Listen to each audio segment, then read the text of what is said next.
Buenos días a todos. En esta mañana de sábado tenemos el placer de contar con Enrique Rodríguez, que ha decidido venir a dedicarnos su tiempo para esta ponencia. Entonces, le presento y luego ya os dejo con él.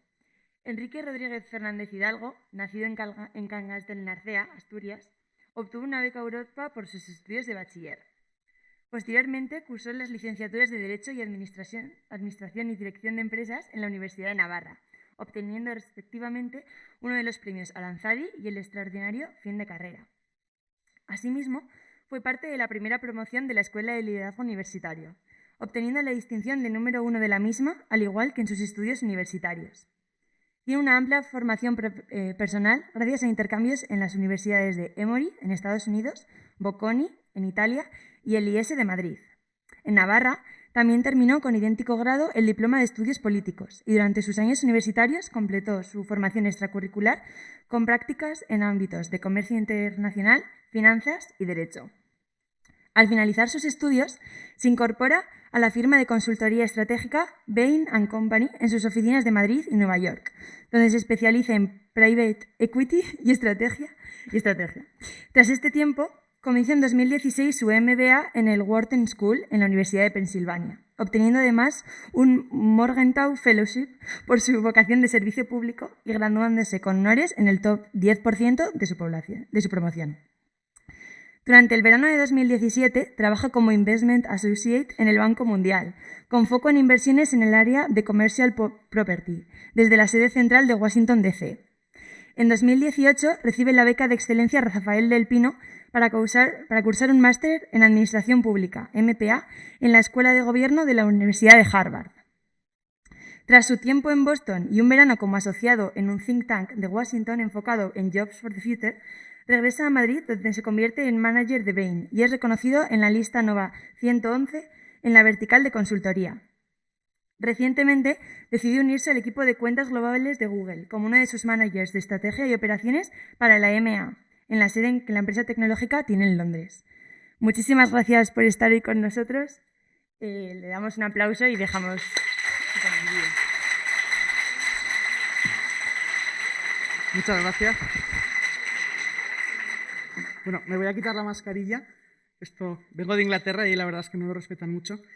Bueno, en primer lugar quiero confesar que para mí es un lujo estar aquí con vosotros porque le comentaba a Carola, yo soy becario de la primera edición, ELU de la primera edición y no imagináis la ilusión que me hace estar y bueno, es un orgullo también veros y ver cómo ha crecido, ¿no? Porque hubo unos años de transición ahí y la verdad es que es maravilloso. Bueno, os han contado mi biografía, digamos, escrita, ¿no? Que siempre suena un poco como rimbombante, pero lo que yo quería es contaros un poco más sobre mí. Al principio, oye, pues que veáis lo que ha hecho un ELU 11 años después de acabar la carrera o 10 años después. Luego me gustaría hablar un poco de las tendencias económicas globales. Ahora pediré disculpas porque yo no soy un especialista, pero tienes que estar un poco informado. Y luego pues hablar un poco de que todos tenéis que formar parte y que todos sois economistas en potencia, ¿no? Entonces, ya veréis que en mi trayectoria siempre me he centrado en lo que yo llamo un triángulo entre el derecho, la ley, la política y los negocios, ¿no? Siempre es lo que me ha gustado. Creo que todavía no he sido lo suficientemente valiente como para hacer lo que me apasiona, ¿no? Que es quizá dedicarme un poco a temas más políticos o de asesoría política, no lo sé. Pero siempre he intentado estar en este triángulo. Entonces os voy a contar un poco. Mis padres, en cada etapa de mi vida, me regalan una viñeta de un dibujante asturiano. Yo soy de un pueblecito de Asturias que se llama Cangas de Narcea, no sé si tenemos por aquí asturianos, pero está lejos de todo, de verdad. O sea, está a 1 hora de Oviedo, está súper lejos. Entonces, este es un dibujante asturiano, entonces os voy a contar un poco de ese perfil que veis. No se escucha, perdón. ¿Ahí? Ah, perdón, gracias. De ese perfil que veis académico, profesional, hay una persona, ¿no? Entonces, bueno, yo estudié Derecho y Economía en la Universidad de Navarra, o Derecho y ADE. Entonces, esta es la primera viñeta, ¿no? Yo corriendo delante de los toros.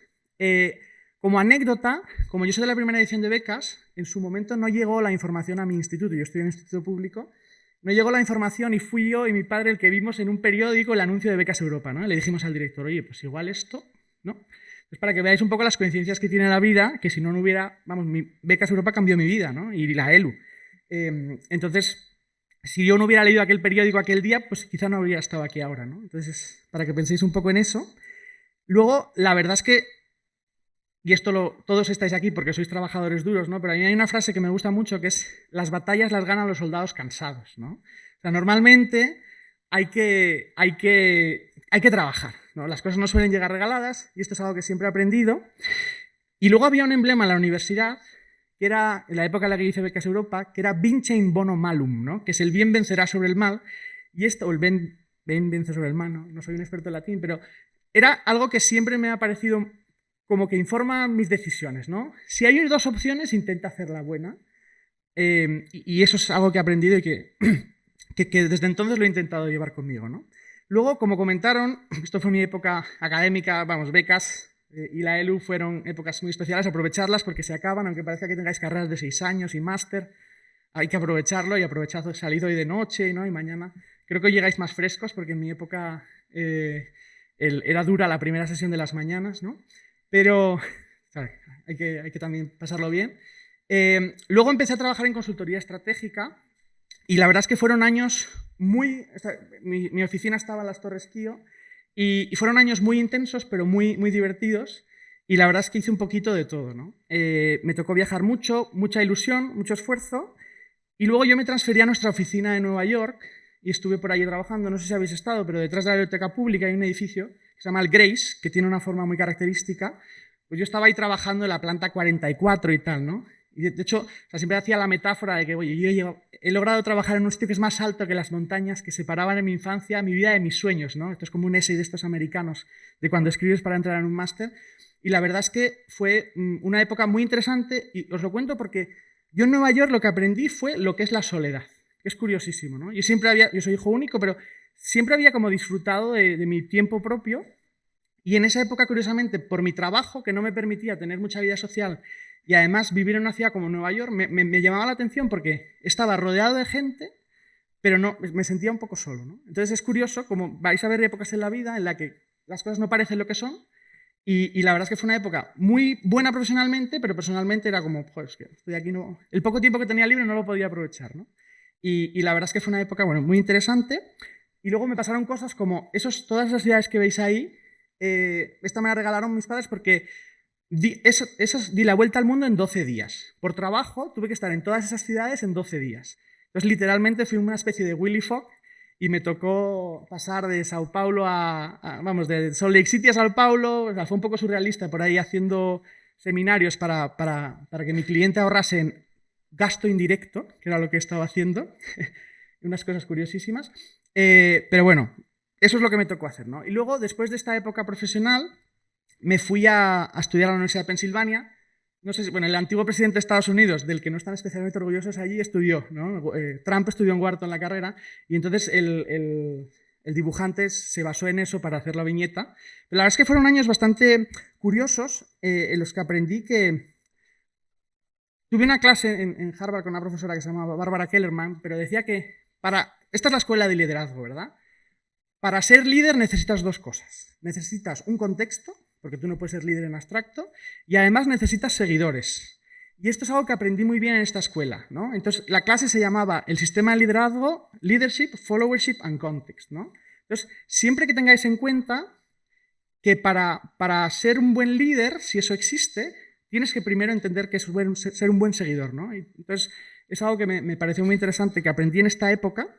Luego me fui a la Universidad de Harvard a mi pasión, o sea, me encantan las políticas y la política, y estuve allí 2 años que fueron muy felices. La verdad es que descubrí muchas cosas intelectualmente y con el COVID se acabó de golpe, ¿no? Era el 13 de marzo, me cogí un avión y no he vuelto, me voy la semana que viene a Nueva York, pero llevo como 600 días sin irme a Estados Unidos. Entonces fue un final muy abrupto para una época en la que no estaba previsto, ¿no? Entonces, esa es otra cosa que tenéis que daros cuenta, que el contexto, hay veces que no puedes jugar con el contexto y que te viene dado, ¿no? Entonces, fue una época eso, que empezó muy bien y de hecho ayer me llegó un correo del presidente de la universidad que nuestra graduación va a ser el 30 de mayo del año que viene. Y para mí me hace mucha ilusión porque es como cerrar un ciclo, ¿no? Sería como que hagáis el programa de la ELU y no puede haber un broche de oro a esa época. Entonces, la verdad es que está muy interesante. Luego, bueno, un verano me fui a trabajar a Abu Dhabi y hay otra frase que me gusta decir que es, conocéis la frase, la religión es el opio del pueblo y tal, pero yo suelo decir que el dinero es el opio del pobre y aquí aprendí que además es el opio del rico. O sea, es curioso porque es el lujo por el lujo, ¿no? Aquello es un desmán económico. Y la verdad es que es un país muy interesante. Yo estaba trabajando para la aerolínea pública porque quería entender un poco una empresa pública. Estaba haciendo un máster de administración pública. Quería entenderla un poco. Pero bueno, fue interesante. Luego decidí volver durante la pandemia. Esas es un poco algunas de las elecciones que tenía, que podía hacer, ¿no? Pues casi acabo en una farmacéutica como lobista entre Washington y Bruselas. Casi acabo... Ya veréis que la elección es buena y no siempre es fácil. Y además te vais a tener el lujo por estar aquí casi siempre de poder tomar decisiones. A veces cuando te dan una sola decisión, pues es más fácil seguir ese camino, ¿no? Pero cuando puedes elegir, a veces es interesante tener que... ¿Por dónde tiro, no? Entonces yo decidí volver a casa y estuve un año en Madrid como manager en esta consultora y luego justo el verano pasado no tenía pensado cambiar de trabajo, pero se cruzó esta oportunidad y dije, bueno, no sé qué es el botón este, voy a tener suerte, ¿no? Y en Google, en Feeling Lucky, y dije, pues nada, me voy a ir a Londres, me acabo de mudar a Londres y nada, así que encantado de estar aquí con todos vosotros. Esta era un poco sobre mí, ¿vale? Para que veáis, y pues además de todo eso, y luego si queréis, tenéis cualquier pregunta, primero aquí y luego yo siempre estoy a disposición, encantado de que hablemos un poco de mis motivaciones o decisiones, ¿no? Pero a lo que veníamos hoy es hablar un poco de las tendencias económicas, ¿no? Si leemos la prensa últimamente, da la impresión de que tras un tiempo de esperanza, ¿no? Que es el motivo de este fin de semana, economía de esperanza, tras salir de la pandemia, parece que, joder, es que lees la prensa últimamente y parece que es que no vamos a salir de aquí, ¿no? Entonces, ¿qué es realmente el caso? ¿Qué queremos? O sea, hay cosas que pueden salir mal, entonces nos vamos a poner en lo peor, ¿no? Siempre que uno hace un análisis, tienes que tener como todo el margen y dices, vamos a ponernos en lo peor. ¿Qué puede salir mal? Puede haber un hundimiento de las bolsas, por poder, ¿no? ¿Por qué? Porque ahora mismo hay presión en las cadenas de suministro, ya hablaremos de esto, ¿no? La energía, ¿no? Todo el mundo habla de la bombona de butano, del precio de la luz. Los bancos centrales, ahora hablaremos también de eso, tienen medidas bastante fuertes en plazo, ¿no? O sea, si están ahora mismo, pues estamos en un momento curioso y la inflación en Estados Unidos ha llegado al 6%, ¿no? La inflación, que ahora hablamos también de eso, es el precio del dinero, ha subido mucho. ¿Qué pasa? Que el hecho de que si estas políticas monetarias que están poniendo ahora en lugar no funcionaran bien del todo, los bancos centrales quizá tuvieran que subir el tipo de interés, ¿vale? Ahora hablamos también de eso. Debido a que hay una cosa de las acciones, que es las ganancias por el precio de la acción. Bueno, pues el precio de la acción ahora mismo es súper alto, más alto que era antes de la crisis del 29, antes de la crisis de 2008. Si sube el tipo de interés puede verse impactado, ¿no? Entonces, esto es una cosa que puede pasar. Si de repente suben los tipos de interés, las bolsas pueden tener un impacto negativo. ¿La bolsa americana qué impacto puede tener en nosotros? Los planes de pensiones, por ejemplo, de mucha gente están ligados en España no necesariamente, pero los planes de pensión privados están ligados a acciones y demás, ¿no? Pues puede tener un impacto. Digo, pues pongámonos lo peor, ¿no? Puede haber eventos climáticos extremos, por poder también. El hecho de que, como todos sabemos, y luego hablaremos un poco de la sostenibilidad, ¿no? Pero el cambio climático pues está ahí, cada vez hay más fuegos. ¿Qué pasa? Imaginaos que hay grandes fuegos en Brasil, por ejemplo, que es un granero para el mundo. Impacta al precio del grano. El precio del grano también puede subir el precio de muchos alimentos. Eso también puede traer inflación, ¿no? ¿Qué puede haber? Puede haber nuevas variantes de la COVID famosa, ¿no? Que nos tiene a todos con mascarilla, van a cerrar Austria otra vez parcialmente, los alemanes están preocupados, aquí estamos un poco al de a gala, pero bueno, puede impactarnos, ¿no? También puede haber, no sé si habéis oído una empresa que se llama Evergrande, que es un gigante inmobiliario chino. Esta gente está muy endeudada, ¿no? Pues puede haber algo parecido a lo que hubo en su momento con las hipotecas en Estados Unidos y en Europa, pero también puede tener impacto porque si China tose, el mundo también puede tener, ¿no? Un buen catarro. ¿Por qué? Porque tanto nuestros inversores allí como los inversores chinos fuera pueden retraerse. Puede haber incluso, a ver, me estoy poniendo catastrofista, estamos hablando de esperanza, pero puede haber una ciberguerra, ¿no? Yo tomé una clase en Harvard que me dio un general de 4 estrellas, que además parecía un general de 4 estrellas, ¿no? Esto cuando lo ves dices tú, joder, este es un general de 4 estrellas. Y hablábamos que el siguiente tipo de guerra se llamaba el uso de la fuerza, se llamaba la clase, ¿no? no tiene nada que ver con lo que he hecho en mi vida, pero hay que hacer eso también, ¿no? Hay que hacer cosas distintas. Entonces, la ciberguerra puede pasar, o sea, ahora mismo, digamos que puede haber que, luego hablaremos un poco también de los actores que no son estados, pero podría haber un enfrentamiento en el que, yo qué sé, los rusos o alguien malicioso atacan nuestra red eléctrica, por ejemplo, ¿no? Entonces, o sea, hay debilidades en los sistemas, pero ¿por qué os cuento todo esto, ¿no? Y todo esto tan negativo. O sea, básicamente lo que tenemos que entender es que todo está relacionado y la economía lo toca todo, ¿no? Entonces, a mí me gusta mucho la etimología, ¿no? La etimología, el origen de las palabras. Y la palabra economía viene del griego, y esto lo aprendí en becas, oikos nomos, ¿no? Oikos es el hogar, el fuego, digamos que... Entonces, la economía es la administración del hogar. Y la tierra es nuestra casa. Y como economistas todos somos, y todos lo somos en mayor o menor medida, todos somos responsables de que las cosas funcionen, ¿no? Aunque sea informándonos, que es el mensaje que quiero que quede de esta sesión, es que nos tenemos que informar y estar siempre al día, ¿no? Además vosotros, con el privilegio de ser de la ELU, tenéis un lujo que podéis tener acceso a la información y a compañeros críticos. Mi pregunta es, ¿pero estamos realmente en un momento tan malo? No lo sé. Lo que sí es... Me gustaría que habláramos si estamos en un cambio de paradigma, ¿no? Ayer os contaban los distintos momentos de la historia y los historiadores son buenos explicando el pasado, ¿no? O entendiéndolo, pero tardan unas décadas quizá en decir que hemos cambiado de etapa, ¿no? No sé si vamos a cambiar de etapa a la edad ultramoderna o a la edad postcontemporánea, no lo sé, pero es una pregunta que nos tenemos que hacer. Entonces, que me pregunten, bueno, esto es, ¿no? Como que veáis, todo está relacionado, ¿no? El dólar se puede ver resentido por las enfermedades, esta es la palabra en griego, pero una advertencia importante. Yo soy una persona de conocimiento superficial, ¿vale? Yo tenía un profesor que me decía que un doctorado es una persona que sabe una pulgada de ancho y una milla de profundo, ¿no? Eso es un doctorado.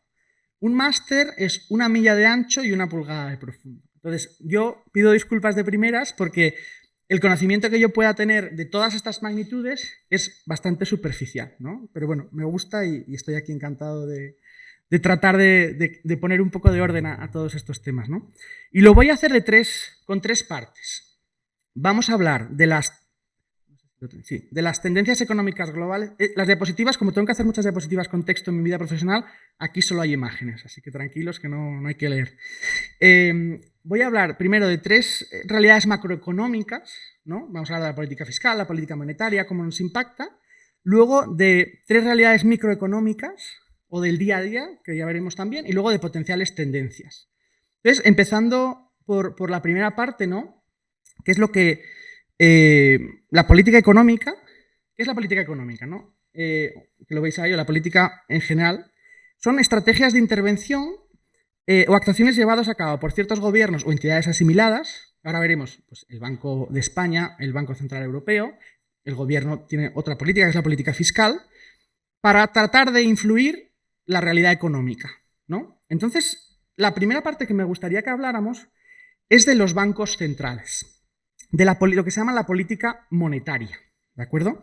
No voy a entrar en detalles muy técnicos y tuve que revisar, para preparar esto, tuve que revisar mi época de macro y micro, no sé si hay algún economista, pero la verdad es que lo que os voy a contar es una simplificación bastante fuerte, pero los bancos centrales tienen un papel muy importante en controlar la realidad económica, ya que son los que tienen, junto con los gobiernos, las herramientas para controlar, entre otras, la cantidad de dinero que hay en la economía, ¿vale?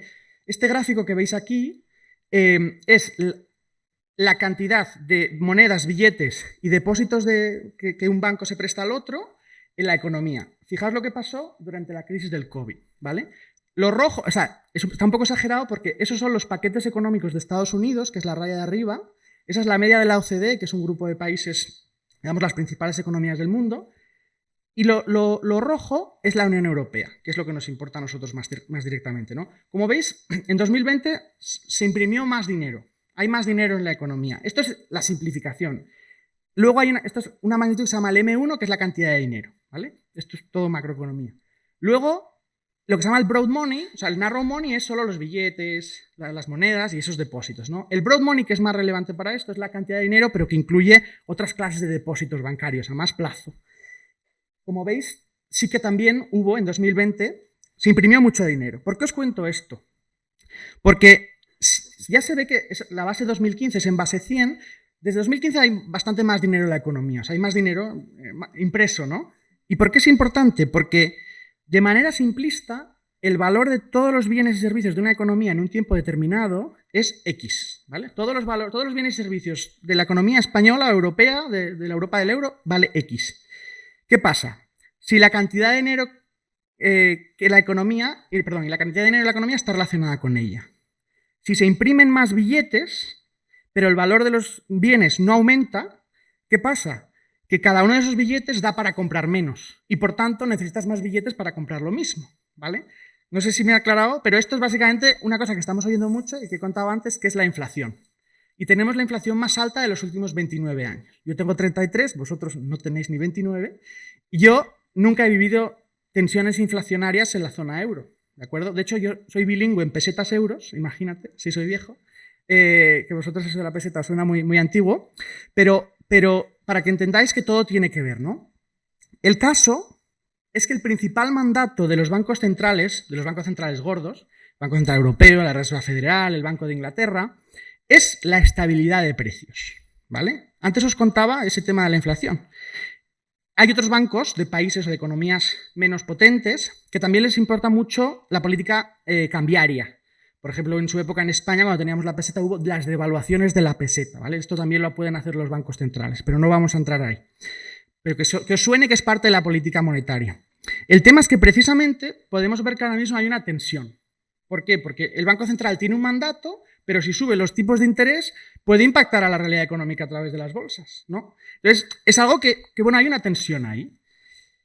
Además, hay otra herramienta que tienen los bancos centrales, una es la cantidad de dinero en la economía, pero la otra herramienta es otra para controlar la inflación, que les permite enfriar o calentar la economía, por así llamarlo.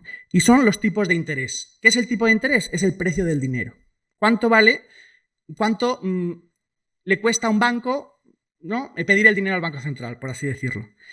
Ahora mismo, como veis, parece mentira, pero el valor del dinero es negativo, ¿de acuerdo? Es decir, los bancos pagan al Banco Central Europeo porque les guarde el dinero. Por eso empiezan a clavar a comisiones, por eso veréis que os quieren vender seguros, ¿no? Porque claro, es que su negocio principal, que es prestar dinero, les cuesta. O sea, tú que tengas un depósito en el banco, le cuesta dinero al banco, ¿no? Ese es un momento de desconfianza. Pero llevamos así desde la crisis, como veis, de 2010-11 en Europa, ¿no? En Estados Unidos trataron de subir los tipos de interés, pero luego los tuvieron que volver a bajar. El caso es que es importante entender que en Europa hay 19 economías con la misma moneda, ¿no?, con el euro. Entonces, esto ya ha pasado un poco, pero esto generó mucha tensión en la crisis anterior. ¿Por qué? Porque cada uno de los países, o sea, la autonomía monetaria es importante para un país. Y en Europa la hemos cedido al Banco Central Europeo. El Banco de España tengo un muy buen amigo de becas, además, que es letrado del Banco de España, que no me oiga, pero hacen reportes muy buenos, critican o alaban al gobierno, pero lo que es decisiones pues son parte del Banco Central Europeo, pero no, las decisiones se toman en Frankfurt, ¿no? Entonces, ¿qué pasa? Que 19 economías muy distintas, de Holanda a Grecia, tenemos una moneda única, ¿no? Y como vemos, la moneda tiene algo que ver con la economía de los países. Y la economía griega y la economía holandesa no son necesariamente iguales, ¿no? Los tipos de interés, que es el precio del dinero, es el mismo para todas estas economías. Entonces, ya veremos, ahora os lo contaré rápido, pero todo esto está relacionado y tiene que ver con la crisis anterior y por qué esta última crisis, o lo que estamos viviendo ahora, no sucedió lo mismo, ¿no? La otra herramienta que tienen los gobiernos es la política fiscal, ¿vale? Y esta sí que es del gobierno. La política fiscal es el arma que tienen los gobiernos para influir a la economía, es decir, gastar dinero público. Además, el gobierno que tenemos ahora lo gasta, ¿eh? O sea, en Europa también, pero somos un gobierno que gasta. Entonces, puede ser en préstamos a las empresas. Los ERTES son préstamos, ¿no? Puede ser en subvenciones directas, puede ser en construir carreteras, en pagar salarios públicos. El gobierno tiene importancia. ¿Qué pasa? Que eso va a haber que pagarlo. Lo podemos pagar ahora vía impuestos o lo pueden pagar nuestros hijos y nuestros nietos vía deuda, ¿no? Entonces, ¿qué pasa? Que como vemos, esta es la historia, ¿no?, desde el desastre del 98, esta es nuestra historia de deuda. como vemos, estamos en uno de los momentos en el que nuestro Estado, o sea, esto es del 20, esto es en plena pandemia donde habíamos llegado, entonces esto es, como veis, bueno, los distintos momentos en que nuestra deuda crece, sube, baja, pero yo me voy a centrar un poco en la parte final del gráfico, en la que vemos que estamos en un momento que tenemos bastante deuda, ¿vale? Deuda, efectivamente, porque tenemos mucho gasto público y no tenemos los suficientes ingresos en el día a día como para poder pagar eso. Entonces, se fían de nosotros y tenemos los inversores extranjeros, y ahora veremos que el Banco Central Europeo también se fía de nosotros, porque si no, sería más caro. Ha crecido mucho. Ahora mismo estamos como, las previsiones durante la pandemia, estábamos con el 100,7. Las previsiones era, esto es de marzo del año pasado, pues lo decía la COE, que son, ¿no? los empresarios suelen ser más pesimistas o más realistas en esto, que podíamos llegar al 108. Bueno, ahora mismo estamos en el 120% de deuda, es decir, España debe todo lo que produce durante un año y un 20% del siguiente, ¿vale? Todos los bienes y servicios producidos en la economía española durante un año y un 20% del siguiente, ahora mismo lo debemos, ¿vale? ¿Es mucho, es poco? Es una cifra relevante. Para poder entrar al euro no podrías pasar por encima del 60%, por ejemplo. Pero bueno, ha habido países como Italia o incluso Japón que llevan endeudados muchos años, ¿vale? O sea, que no es, o sea, es algo que es un hecho y que tiene relevancia porque ahora veremos que esa deuda hay que pagarla, pero que tampoco es un dato relevante. Estamos endeudados, ¿no? Y esto es solo la parte pública. Luego veréis que hay que meter la deuda de las familias y demás, pero no voy a entrar ahí, pero que es una realidad que estamos un poco ajustaditos en deuda, ¿vale? O por lo menos en un máximo histórico. Este señor, que ahora es el primer ministro italiano, pero que antes era el presidente del Banco Central Europeo, dijo una frase, y por eso os cuento el tema de la deuda, financiarse no es gratis, ¿vale? Pero es que ahora mismo es bastante barato, porque como veis, o sea, está al menos 0,5, o sea, al Estado le resulta muy barato financiarse. Pero hubo un momento, en julio de 2012, en que este señor italiano dijo esta frase, ¿no? En nuestro mandato, el Banco Central Europeo hará, y dijo con acento italiano, whatever it takes, ¿no? O sea, lo que haga falta para preservar el euro. Y dijo, y créanme, eso será suficiente. Hay una de las otra herramienta que tienen los bancos centrales, que es lo que se llama el forward guidance, que es como la guía hacia adelante, que utilizan a veces los gobernadores para tranquilizar a la economía. Bueno, en este momento se hicieron dos cosas. Además de decir esta frase, porque las palabras importan, hicieron dos cosas, que fue el tipo de interés estaba al 0,5, el precio del dinero. Nos estábamos recuperando de una crisis financiera en 2008-11, que a España llegó tarde, hubo brotes verdes, pero que no hubo, o sea, fue un tema complicado. Y en 2011, en 2012 se bajó el precio del dinero, que ya estaba empezando a subir, pero dijeron, nada, lo bajamos al 0, ahora mismo es del menos 0,5. Pero en los mercados siempre hay un binomio, en la economía siempre hay un binomio, que es riesgo-rentabilidad, ¿no? Tú puedes invertir en Bitcoin, que te puede dar mucha rentabilidad, pero hay un riesgo, ¿no? ¿Por qué? Porque, o sea, en general la economía no sueles ganar mucho dinero con cosas que están seguras, ¿no? Y esto pasaba en la economía europea. Os decía que hay 19 economías distintas, ¿no? Y que el valor del dinero tiene que ver con la economía. Pero el euro, que es una sola moneda, era representante de la economía alemana y de la griega. Y esto trajo un concepto que en 2011-12, yo estudié en Milán, en Bocconi, como decían, yo estaba estudiando en esta universidad de economía italiana, y había un concepto que estaba por todas partes, que ahora no se oye, que era la prima de riesgo. En italiano decían lo spread, ¿no? Decían lo spread. Entonces era curioso porque el hecho de que el tipo de interés ahora sea tan bajo tiene mucho que ver con lo que se hizo en ese momento. Ahora mismo el Banco Central Europeo está comprando deuda española a saco, ¿no? Entonces, ahora mismo, de hecho, no sé si tengo aquí la diapositiva, sí. El 25%, el 28% de toda la deuda que tiene España, que ha emitido España, la ha comprado el Banco Central Europeo. Esto es el gráfico de si ahora mismo el Banco Central Europeo nos perdona la deuda, pasamos del 120 al 80%, ¿no? De nuestro PIB. ¿Qué quiere decir esto? Que entre que el precio del dinero es muy bajo, gracias al Banco Central Europeo, y que la deuda nos la ha comprado mucha el Banco Central Europeo, estamos un poco dopados. Lo del Banco Central Europeo lo cuento porque la prima de riesgo existía porque el Banco Central Europeo de aquella no compraba deuda de los países directamente y era el mercado puro el que decía, yo la deuda griega no me fío, quiero más rentabilidad porque tiene más riesgo, ¿no? Ahora ya me fío, ¿por qué? Porque el Banco Central Europeo compra, si hay mucha demanda, el precio en este caso baja porque se fía a los demás, ¿no? Es un poco contraintuitivo, pero Esto es un poco lo que pasó hasta ahora. Y os he contado aquí 1000 cosas, que sé que es un poco todo confuso, pero digo, es que tengo 45 minutos, tengo tanto que contar, ¿cómo hago? Nuestro presidente, ¿no? Entonces, quería resaltar aquí la diferencia entre lo que pasó ahora, la crisis de 2018, con la crisis anterior. La crisis del coronavirus ha sido muy distinta desde el punto de vista económico, o está siendo. Y primero es que las medidas de los bancos centrales han llegado en cuestión de semanas. Yo me recuerdo la época, yo era estudiante de economía de aquella, y era como todo iba lento, no había acuerdos, ¿no? Pues ahora parece que los bancos centrales y los gobiernos han dicho, venga, pues para adelante, hay que tirar. Entonces, en ese sentido ha sido rápido.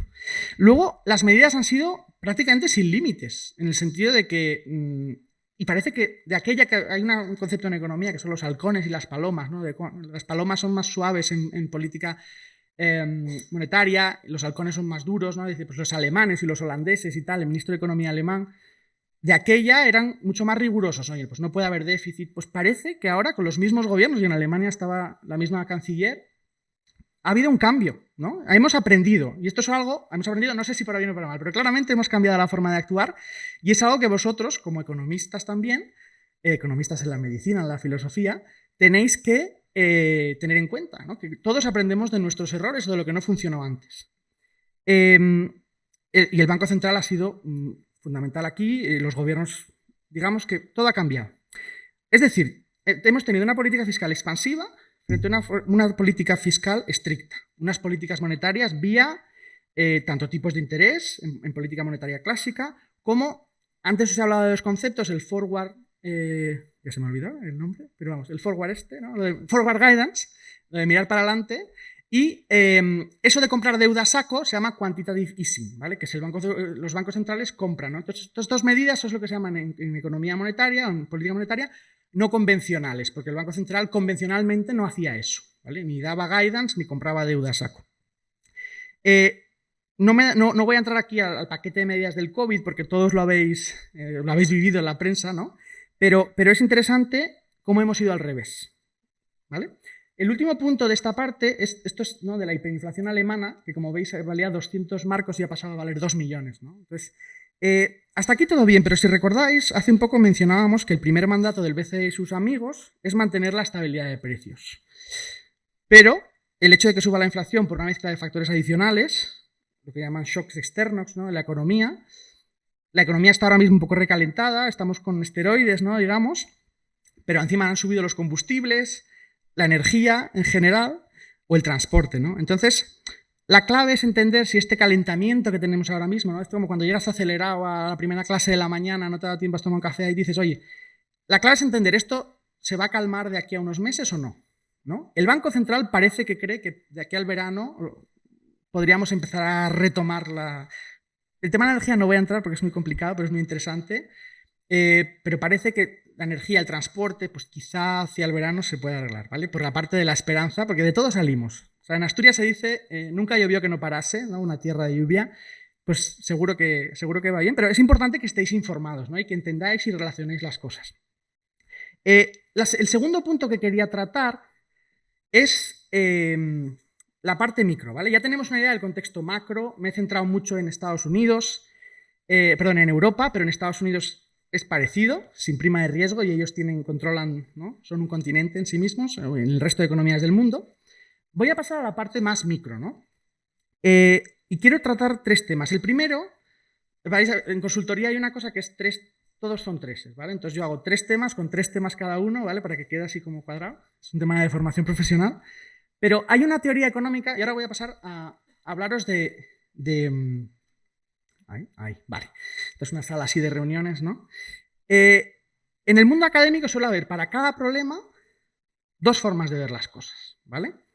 Y si el problema es lo bastante complejo, hay una tercera vía. Entonces vais a tener profesores que defiendan una cosa, la contraria y la del medio, ¿vale? Dentro de un margen lógico y empíricamente demostrable, ¿no? Partiendo de que vivimos en una realidad capitalista, ¿vale? Más o menos. Siempre hay alguna aldea gala por ahí, pero en general somos un mundo capitalista. Desde los años 70 se ha suscitado un debate entre lo que se llama el capitalismo de los accionistas o el shareholder capitalism, ¿no? y el capitalismo, y esto lo he tenido que buscar en castellano, de los interesados, ¿vale? Lo habréis oído más como stakeholders, que es como al que le impactan las cosas. El que tiene un stake en algo es el que tiene algo que ver con eso, ¿no? La primera considera, o sea, la economía de los accionistas, considera que las empresas tienen un fin claro y único: ganar dinero, tanto dinero como sea posible para sus accionistas. Y enfocarse en cualquier otra métrica será perder un poco el norte de lo que necesitamos, ¿vale? Que es ganar dinero para el accionista. La segunda teoría, y aquí no hay una tercera, bueno, hay una tercera, pero no la vamos a ver, hay muchas, pero la segunda entiende que la responsabilidad de las empresas va mucho más allá de los accionistas, ¿vale? Y que engloba a sus empleados, a sus clientes, a los proveedores, a la sociedad en abstracto. Yo cuando veo el logotipo de la ELU, veo la Universidad Francisco de Vitoria, que tiene un interés evidente, pero veo un banco. El banco ahí no está solo ganando dinero, está teniendo un impacto en la sociedad, ¿verdad? Entonces, para que veáis un poco pues, pero ¿lo hace porque quiere que su acción valga más y por tanto retribuir más a sus accionistas, o lo hace porque tiene un fin social? Esa es la duda que tenemos, ¿no? Y que son las dos escuelas de pensamiento. La primera escuela de pensamiento, este señor se llama Milton Friedman, es un premio Nobel de Economía de la Escuela de Chicago. Chicago son como los chicos duros, ¿no? Esa economía y a pelo, ¿no?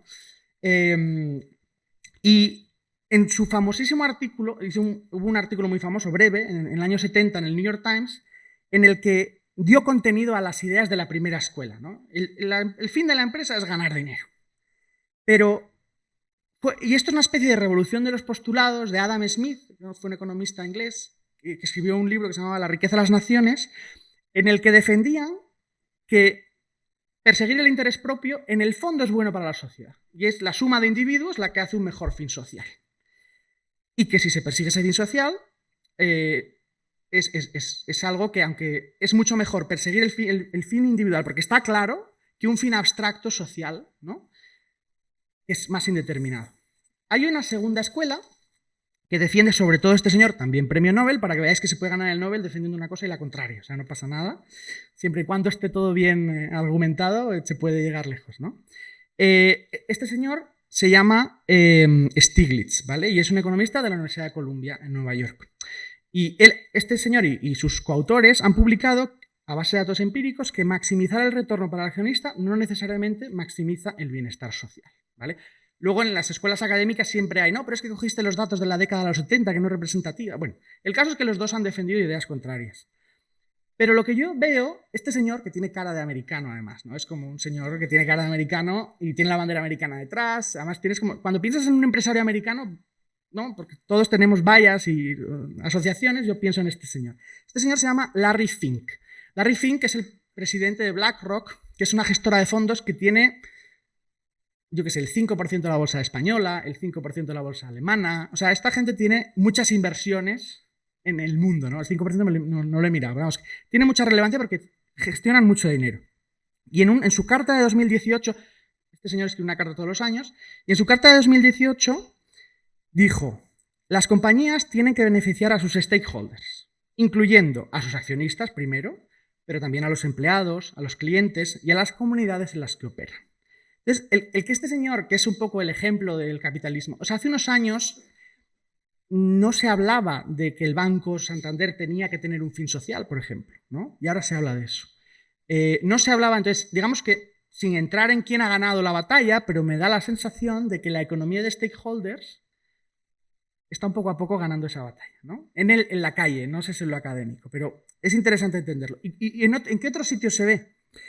El índice, por ejemplo, yo sé que Carola, el índice de humanización de la organización, que es parte de la Fundación Más Humano junto con la Cátedra Irene Vázquez aquí en la universidad, permite a las organizaciones autoevaluarse, identificar acciones a implantar y medir el impacto que tiene su avance en la humanización en la cuenta de resultados. O sea, este es un ejemplo de una realidad que considera que la economía no solo es el valor de la acción, sino también cuánto estás humanizando, ¿no? Por ejemplo. O esto que veis aquí a la derecha, que son lo que se llaman las B Corporations, es un movimiento que empezó en Estados Unidos, yo creo, pero básicamente lo que buscan es, estos negocios prometen que se van a automedir en términos de gobernanza, cómo se gestionan los trabajadores, la comunidad, el medio ambiente, Hay empresas desde Ben & Jerry's, los helados americanos, que pertenecen a este grupo, hasta cada vez más empresas se quieren certificar, ¿no? Pero el tema es, ¿se certifican porque quieren ser más rentables o se certifican porque realmente creen en eso? ¿No? Entonces, pues, es una pregunta que no lo sabemos, pero hay un movimiento hacia ahí, ¿no? La segunda tendencia, es un poco como el logotipo de vuestro fin de semana, pero sin cometa, ¿no? Aquí gente como variada y diversa, es el futuro del trabajo, que es algo de lo que se habla mucho. Pero voy a ver algo un segundito porque el tiempo de Londres no...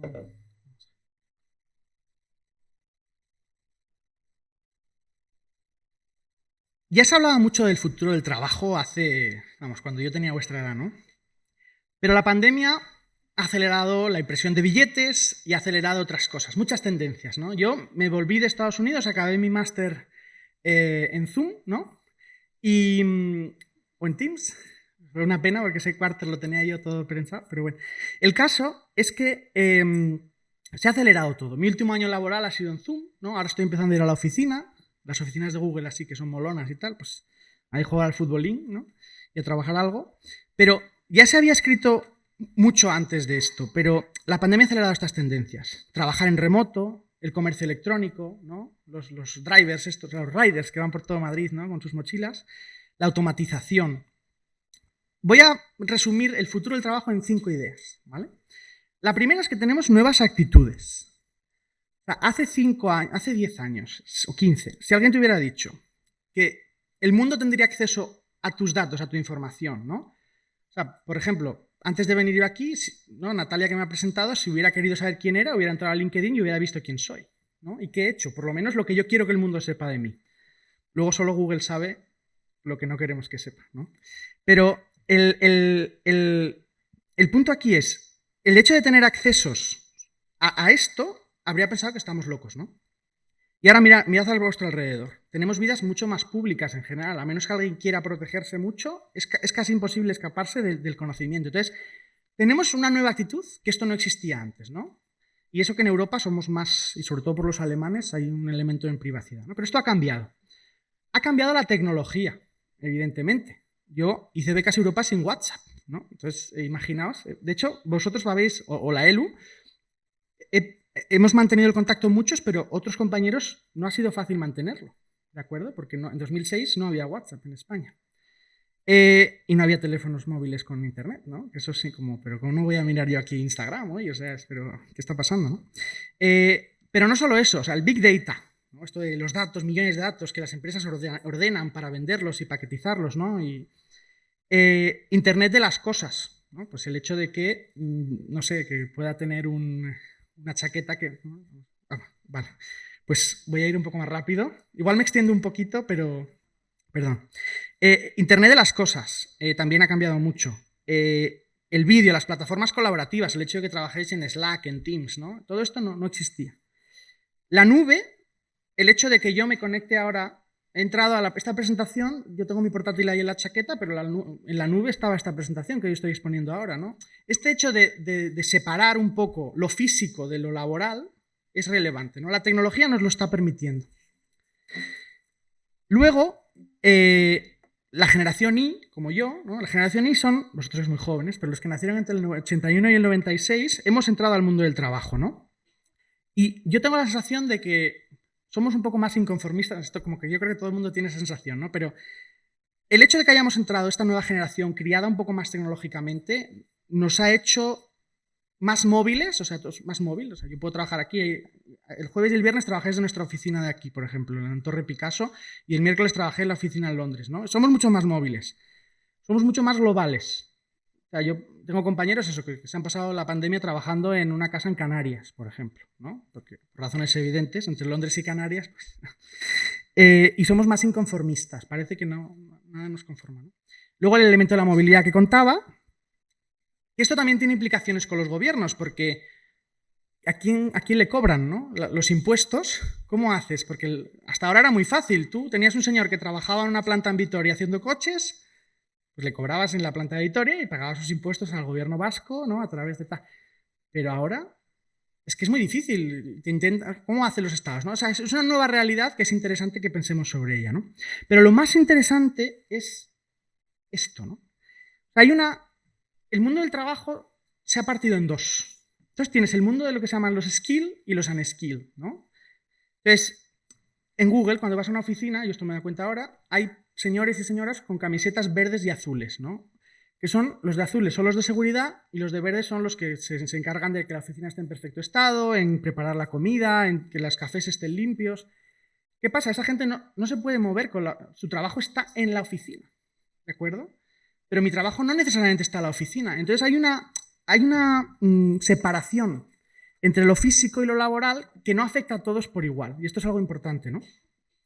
También hay cambios tecnológicos, como le comentaba antes a Carola. Tú ahora estás hablando con un bot del Banco Santander o de cualquier... o llamas a Google y dices, hey Google, ¿no? Y ha llegado un punto en el que no sabes si estás hablando con un bot o con una persona, ¿no? Entonces, ese hecho claro, antes había una persona escribiendo ahí, pero ahora no necesariamente. Entonces, eso también, ¿no? Hace falta ese puesto de trabajo. Y eso es contrario o parecido a los fulfillment centers de Amazon, que ahora hay mucha gente trabajando ahí, pero quizá en algún momento eso se automatice más, ¿no? Claro, los trabajos abstractos o más intelectuales no deberían correr peligro, pero los trabajos que cada vez se puede sustituir más, ¿no?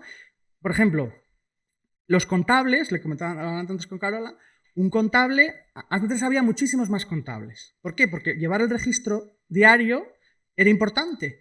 Ahora lo hace un ordenador, ¿no? ¿Qué pasa? Nosotros como humanos tenemos que saber controlar eso, pero hace falta menos gente, ¿no? Entonces, ¿cómo somos capaces como sociedad de asegurarnos que con estos 5 elementos jugamos con el futuro del trabajo, ¿no? Esto solo para que reflexionéis un poco. El tercer punto micro, voy a intentar acabar en hora, pero bueno, el tercer punto micro es el elemento que hemos visto de las cadenas de suministro, ¿no? Esto es el canal de Suez, esto lo habréis visto, que solo un barco, paró una de las principales rutas comerciales del mundo durante una semana, ¿no? Claro, es que es débil. O sea, las cadenas de suministro tienen puntos débiles, ¿no?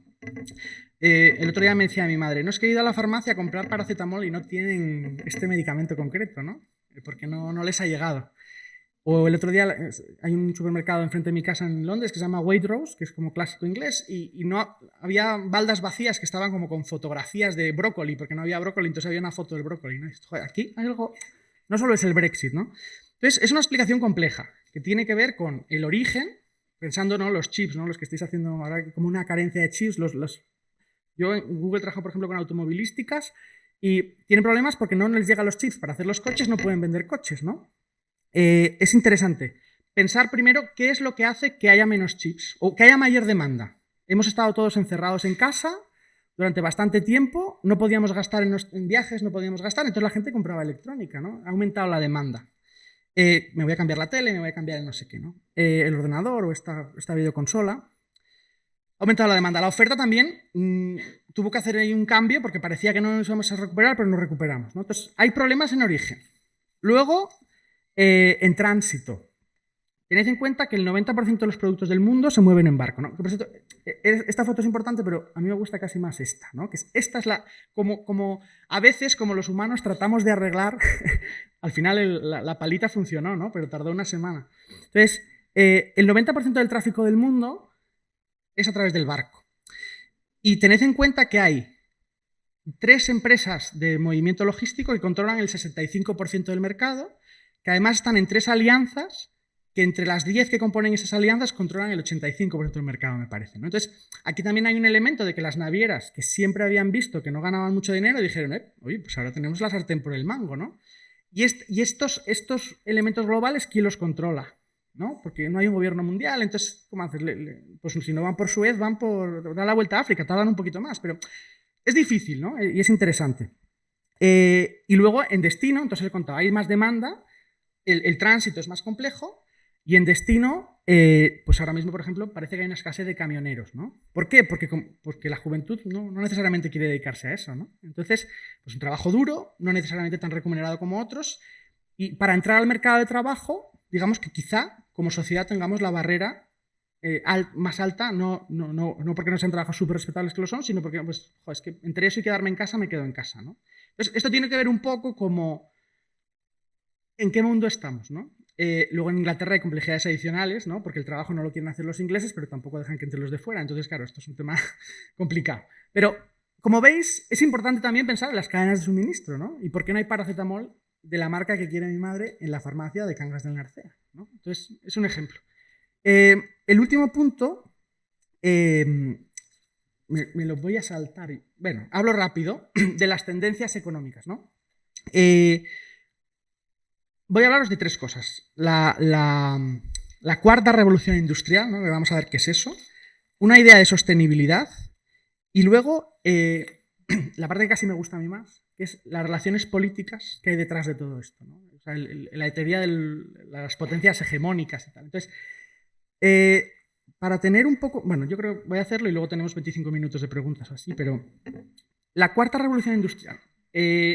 Como sabéis, hubo una primera revolución industrial, ¿no? Que todos relacionamos con aquellas locomotoras inglesas o alemanas, bueno, inglesas sobre todo, que trajo la mecanización, el poder del agua, el vapor, ¿no? La primera revolución industrial, pasamos del campo a la ciudad. La segunda, que fue la producción en masa de coches, las líneas del taylorismo americano, ¿no? Ya no es Inglaterra, sino que es Estados Unidos, y esto tiene que ver con algo que hablaremos luego. La tercera revolución industrial, que es la que hemos vivido hasta ahora, ¿no? Que es la computación y la automatización, lo que os decía de los contables, ¿no? Y la cuarta, que es la que viene ahora, esto lo he tenido que buscar, pero son pero os voy a decir la palabra para decirla bien, los sistemas ciberfísicos, ¿de acuerdo? Entonces, que básicamente es un coche autónomo, pero bueno, es un coche autónomo, ¿no? ¿Qué pasa? Que esta cuarta revolución industrial, que quizá llegue, es de momento hipotética y sería la siguiente fase de la revolución técnico-económica de la humanidad, ¿no? He contado súper breve la historia de las revoluciones, pero la clave de esta etapa son cuatro cosas. El sustento, ¿no? Se sustenta en el Internet de las cosas, como comentaba antes, estos sistemas ciberfísicos, que es una especie de...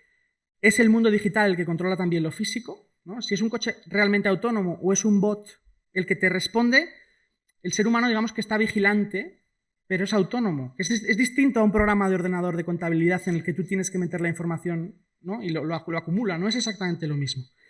Luego también esta cuarta revolución industrial incluiría el do it yourself, ¿no? El hágalo usted mismo, que es una... ¿no? A la gente le gusta cómo hacer sus cosas en general.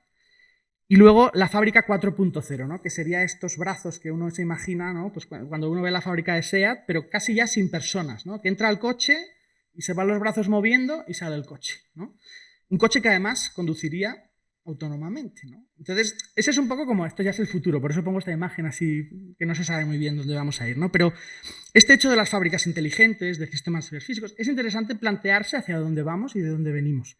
Pero a mí me importa más de todo esto dos cosas, que primero es, o sea, y es la relevancia de los datos que comentábamos antes, ¿no? Y de la privacidad. Yo tomé una clase también que me pareció muy interesante, que se llamaba Desinformación, o sea, era el nombre de la clase.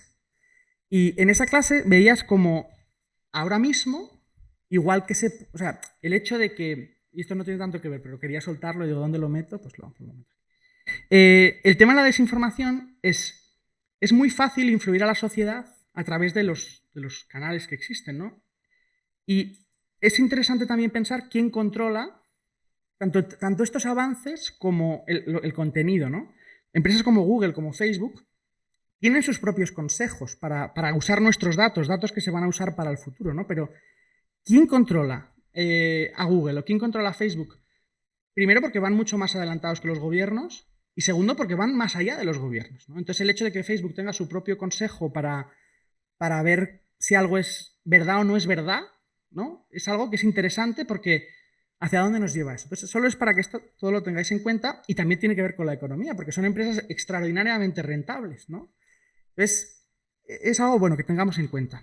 Y luego hay un punto que es, no sé si lo habéis oído, seguro que muchos sí, es cuando no pagas por el producto, eres el producto, ¿no? Entonces, Google, que es una empresa que, oye, tenéis Gmail, Google Docs, y es todo gratis, ¿no?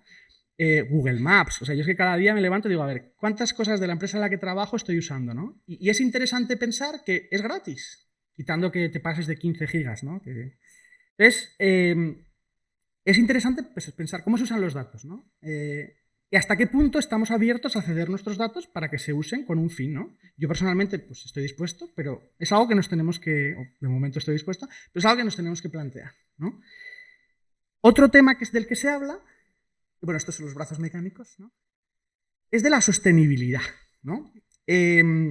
Vosotros sois sois una parte de la sociedad mucho más concienciada con la sostenibilidad que la mía y yo más que probablemente mis padres, ¿no?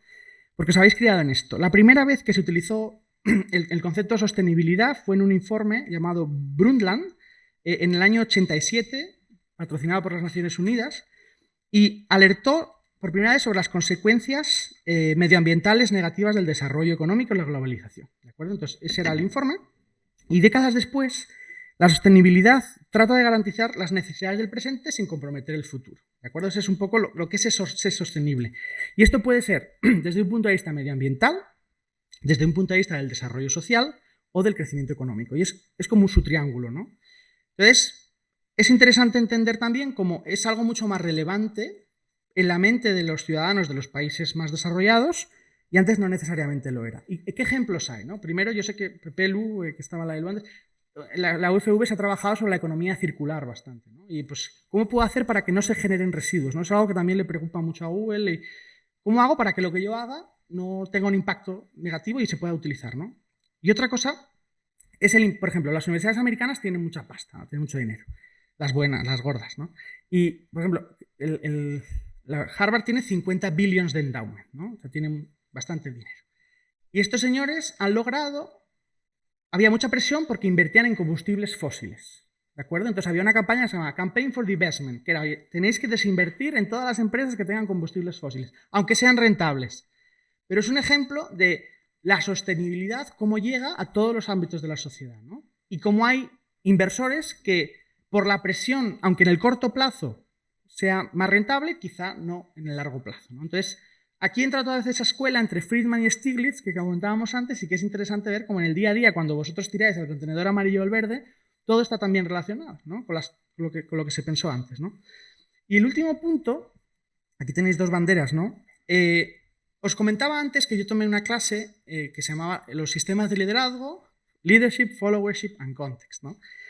Y es que sin contexto nada tiene sentido, ¿no? O sea, vivir en abstracto, bueno, pues tengo un primo que es físico teórico, pues no, dice que él no es aplicado, ¿sabes? Que no, le gusta pensar y luego otros que apliquen, ¿no? Pero vivimos en un contexto. Entonces, mucha gente habla del poder de China, y es muy interesante, ¿no? Y entender, oye, pues en este orden económico mundial en el que hay unas piezas, China claramente juega un papel importante, ¿no? Y veis que ha habido una transición. Primero hubo muchos imperios, pero estaba Inglaterra hasta la Primera Guerra Mundial, luego emergió Estados Unidos, luego hasta la Segunda Guerra Mundial ahí estaban, luego después de la Segunda Guerra Mundial había dos grandes potencias, ¿no? La Unión Soviética con su mundo y Estados Unidos con su mundo y luego los no alineados, ¿no?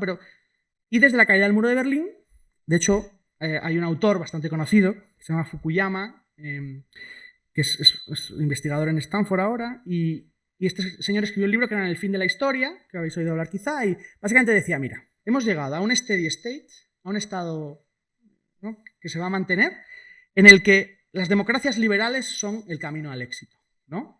Y entonces tú, si logras implantar democracia, libre mercado y una gobernanza básica, va a funcionar, ¿no? Y de repente, China ha sacado un montón de millones de personas de la pobreza con un sistema de economía controlada, capitalista pero controlada, en la que no hay democracia, ¿no?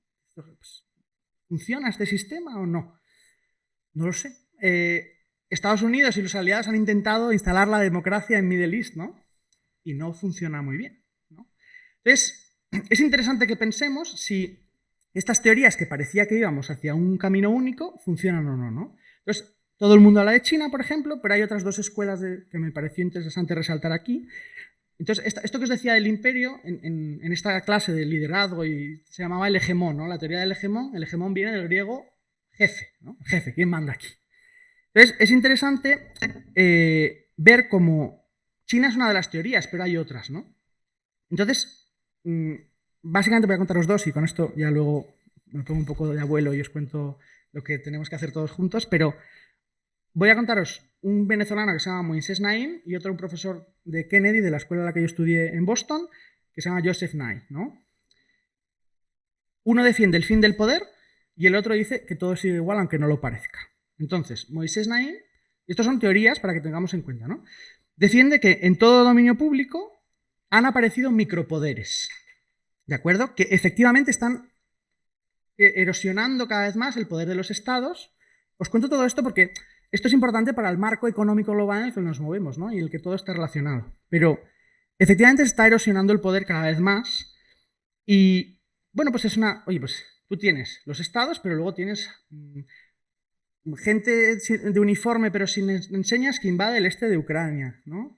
Tienes ataques de cibers que no sabes de dónde vienen, ¿no? O sea, el poder del Estado, pues este señor defiende que vamos a un mundo que defiende que es el fin del poder. O sea, ya no va a haber un poder tan claro establecido, sino que se va a difundir y vamos a vivir en eso, ¿no?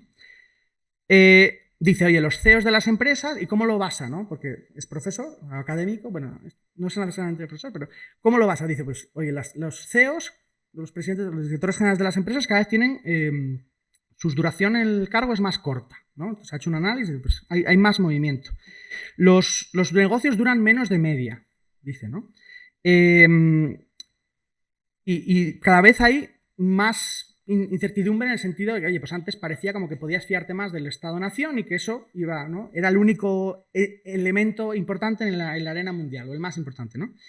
Nye, el otro profesor, dice que estamos en la revolución de la información y que efectivamente aparecen muchos pequeños actores que generan disrupciones, pero que lo importante es el Estado-Nación y sigue siéndolo, ¿no? Y él lo que defiende es que Estados Unidos, a pesar de las apariencias de China, todavía tiene y va a tener un papel muy relevante en las próximas décadas, ¿no? Pero en todo caso es interesante entender la relevancia del poder de los Estados-Nación, cómo se relaciona, ¿no? Entonces, estas son... perdón, me he venido arriba. Ay. Vale, entonces es importante que tengáis todos en cuenta cómo se relacionan todas estas cosas, ¿no? Entonces, estamos en medio de un cambio de paradigma, ¿no? No lo sé, pero yo sí os pido una cosa, como gente intelectualmente curiosa, que es que tenéis que estar pendientes, ¿vale? Y es importante que estéis vigilantes, que os informéis. Hay una forma en la vida de vivir cómodamente, ¿no? Y decir, pues, no lo quiero saber, ¿no? Mi consejo es, si podéis, intentad saberlo porque eso os va a dar una visión que si no, no tendríais, ¿no? Aunque sea a veces para llevarse un pequeño disgusto, pero es bueno que tengáis esa curiosidad, ¿no? Entonces, tanto como ingenieros, como abogados, como filósofos, físicos, poetas, ¿no? O futuros product managers, que es un mundo en el que entraba ahora, todos sois economistas en potencia y lo vais a ser en el gobierno, en una corporación, en un think tank, en una ONG o en la academia. O sea, todos, en el fondo, no vivimos en abstracto. Este primo mío, que es físico teórico, trabaja en el CERN, ¿no? Me decía, Enrique, es que por culpa de la pandemia hubo una paralización de las subvenciones y tal, se me acabó el contrato, ¿no? O sea, es un ejemplo de... Luego encontré otro contrato, pero gracias a Dios. Pero es un ejemplo de que parece que no tal. Yo hago mi mundo teórico, pero claro, es que hay que comer, ¿no? Entonces, tenemos... Todo impacta a todo y es importante que viváis en ese mundo, ¿no? Hay una... ¿Cuál es vuestro papel, no? Entonces, esto es lo que os quería contar. O sea, que se os busca, ¿no? Que es importante que estéis ahí, vivos. Y luego esta es una estatua, no sé si alguno está ya en esa fase, pero hay un despacho de abogados que se llama Uría Menéndez, que es un despacho muy conocido de Derecho Nacional, y que está en la zona de Plaza Cataluña, y tiene esta estatua de un autor catalán que se llama Jaume Plensa, que me gusta bastante. Entonces, no sé si habéis ido en la Plaza de Colón, hay una estatua que se llama Julia, que además sponsoriza una fundación que ahora voy a mencionar, que es asturiana. Pues este autor, en esta estatua, es una especie de alegoría de Rodrigo Uría. Y esta estatua tiene las palabras o los atributos que debería tener todo buen ciudadano, ¿no? Entonces pone bonomía, que es una palabra que a mí me gusta mucho. Entonces, esto es un poco lo que quiero, que salgáis de aquí con esta sensación de que vosotros sois ciudadanos, que tenéis que tener escritas las palabras que la ELU, ¿no? Y tener ese sello que luego podáis usar en el futuro. Entonces, ¿qué diría yo que tiene que tener un ELU, ¿no? Entonces, primero estar informados, ¿no? Pero tenéis que ser responsables, tenéis que tener una amplia curiosidad intelectual y no dejaros llevar por esa respuesta fácil de decir, oye, pues parece que es esto, pero no. Porque esto, de hecho, la vida profesional normalmente no suele bastar con lo superficial, ¿no? Entonces es importante que lo tengáis en cuenta. Tenéis que ser pacientes, ¿no? Es lo que os decía antes, de las batallas las ganan los soldados cansados. El éxito, si eso existe, o por lo menos la recompensa al trabajo no necesariamente llega inmediatamente y ni siquiera llega siempre. De hecho, casi nunca llega, ¿no? Pero por lo menos hay que intentarlo. Y luego es muy importante que seáis humildes. Y esto no es una humildad esta que dices, no, es que quiero ser humilde y tal. Que aprendáis a ser humildes, ¿de acuerdo? O sea, yo cuando leía a Natalia, yo era muy buen estudiante, tenía muchas matrículas y era mi mundo, ¿no? Y de repente, sin querer, como que te haces menos humilde, aunque seas humilde por naturaleza, ¿no? Pero como que estáis en la ELU, ¿sabes? Sois, ¿no?, primus inter pares, los mejores de vuestros colegios, institutos, luego en la universidad seguro que lo estáis haciendo bien. Y es fácil decir, bueno, pues que yo soy muy bueno, ¿no? Pero es que está muy bien luego darse cuenta que en la vida siempre va a haber alguien mejor que tú, siempre va a haber alguien peor que tú, en todo. Y es importante que de verdad creáis, o sea, que aprendáis a ser humildes. Porque la vida a veces no os lo pone fácil, pero es muy importante porque es que si no, o sea, la arrogancia no suele funcionar, ¿no? A menos que haya otros elementos, pero de verdad os lo digo que aprendáis a ser humildes, ¿no? Aunque lo queráis ser. Y luego el esfuerzo y que os equivoquéis. O sea, se equivocaron los bancos centrales, nos podremos equivocar nosotros, ¿no? Que somos humanos. Entonces, es importante. Os comentaba lo de la Fundación Masabeu, porque cuando a mí me dieron, a veces digo soy becado profesional, ¿no? Porque tuve, vamos, un montón de, gracias a Dios y a las fundaciones españolas y a los bancos y a la UCV, pero yo tuve una beca para estudiar en la universidad en Pamplona y cuando me dieron la beca, o sea, esta gente valora mucho la estética, es una familia que valora mucho la estética y la belleza, ¿no? Y cuando en la concesión de la beca, os lo voy a leer rápidamente, ponía, con esta beca queremos un becario impregnándole de una ciencia profundamente humanista y una conciencia social que le permitirá transformar con dedicación, fantasía, inteligencia, sensibilidad y esfuerzo el entorno de su futuro ámbito de trabajo hacia verdaderas metas de desarrollo humano y servicio a la sociedad. ¿Vale? Este era el acta de concesión de la beca. Y esto es lo que quiero que, junto con la palabra esperanza, ¿vale?, que es este fin de semana, seáis capaces de tener dedicación, fantasía, inteligencia, sensibilidad, esfuerzo y esperanza, ¿de acuerdo? Porque creo que es importante que entre todos construyamos un futuro mejor. Así que, nada, esto era lo que tenía que decir por mi parte, que me he enrollado un poquito más de la cuenta y encantado ahora de responder cualquier pregunta sobre mí, sobre el Banco Central o lo que sea.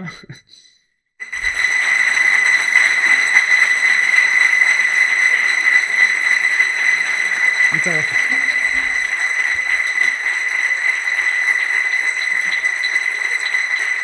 Muchas gracias. Bueno, ¿cómo hacemos? Ah, claro. Perfecto. Muy bien. Y si os podéis presentar súper rápido y me decís de dónde venís. Hola, Hola. soy David, vengo de un pueblo de Toledo también bastante pequeño, Los Llones. Y nada, bueno, me ha gustado mucho la conferencia, Enrique, muchísimas gracias, porque es un tema que no controlo nada, se escapa mucho de mi campo y sin embargo me apasionó, la verdad. Así que nada, bueno, a mí me ha llamado mucho la atención este tema, ¿no?, del conflicto entre los accionistas, los interesados, y yo te quería preguntar, porque siempre nos da la impresión también como consumidores, como que vale, hay un interés social de las empresas, pero luego esto como que choca un poco con su actitud y con sus acciones reales en otros contextos. Entonces te quería preguntar, como consumidores, ¿qué actitud crees que tenemos que tener ante las empresas? O sea, ¿tenemos que estar continuamente en alerta para ver qué pueden hacernos, para qué quieren nuestra información, o tenemos que confiar en ellos? ¿Dónde está el Claro. punto medio? Claro, bueno, muchas gracias. Es una pregunta muy difícil porque además yo creo que depende mucho de la actitud de cada uno, ¿no? O sea, en el mundo efectivamente ha habido, para lograr avances, ¿no?, avances sociales, siempre ha habido un poco lucha, ¿no?, en el sentido de, pues... Y la verdad es que creo que tenemos que ser todos un poco guerreros, pero también, o sea, yo personalmente soy una persona bastante aversa al riesgo, ¿vale? Y esto es un tema personal. Entonces no soy muy activista de casi nada, ¿no? Yo soy más y esto es un poco egoísta por mi parte, entonces no lo soy mucho, pero sí creo que, o sea, por una parte, creo que sí se está haciendo esfuerzo sincero en muchas empresas, pues lo que os decía, ¿no? Pues, por ejemplo, los bancos. Pues, depende un poco de la empresa y del tamaño de la empresa, ¿no? Pues, por ejemplo, ahora los fondos de inversión así malos malignos, ¿no?, que yo he trabajado mucho con ellos, pues ahora todos tienen su paquete de inversión verde, ¿no? Pues no sé hasta qué punto es sincero, ¿no? Pero en cuanto a nuestra actitud, o sea, yo creo que como ELUS sí que tenéis que, por lo menos, preguntaros qué se está haciendo, ¿no? Y luego, si consideráis que efectivamente es una injusticia o o sea, luego en los consejos de administración, cada vez en alto nivel de las empresas, sí que cada vez más hay un activismo para conseguir lograr a altos niveles cambios, ¿no? Entonces, por ejemplo, pues gente que dice votaciones negativas. Normalmente los consejos de administración son como la Bulgaria comunista, ¿no? Que dices, venga, sí, venga, todos, venga, y se aprueba, ¿no? Pues cada vez se ve que hay más, incluso en esas esferas, a veces no se aprueban cosas en consejos de administración. O sea, yo creo que como sociedad sí que somos un poco más críticos. Siento no haber respondido muy bien, pero creo que depende mucho de la persona y que sí que tenemos que... Hay que defenderse un poquito a veces, pero claro, yo también estoy del lado de la empresa, entonces estoy un poco ahí en el medio, ¿no? Perdón, sí.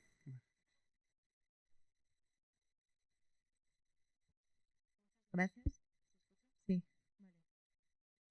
¿Seguro? Sí, Sí, sí, ahora seguro. sí. Vale, yo le quería preguntar porque... De tú. Vale, perdón. De K1, el U1. Genial. Cuando estabas hablando de la sostenibilidad, has mencionado que uno de los aspectos que se tienen en cuenta no es solo como el bienestar social, sino como el crecimiento económico, ¿no? Y me ha llamado bastante la atención, dado que hay bastantes estudios y estaba intentando buscar como uno en concreto para citarlo, pero... Para atacarme, para atacarme. Uno que se publicó en Harvard, precisamente, o sea, con profesores de Harvard, sobre cómo el crecimiento económico es algo muy limitado, ¿no? Y cómo quizá deberíamos como desacelerar económicamente el futuro para que no se nos acaben, por ejemplo, las materias primas y no vivamos como cosas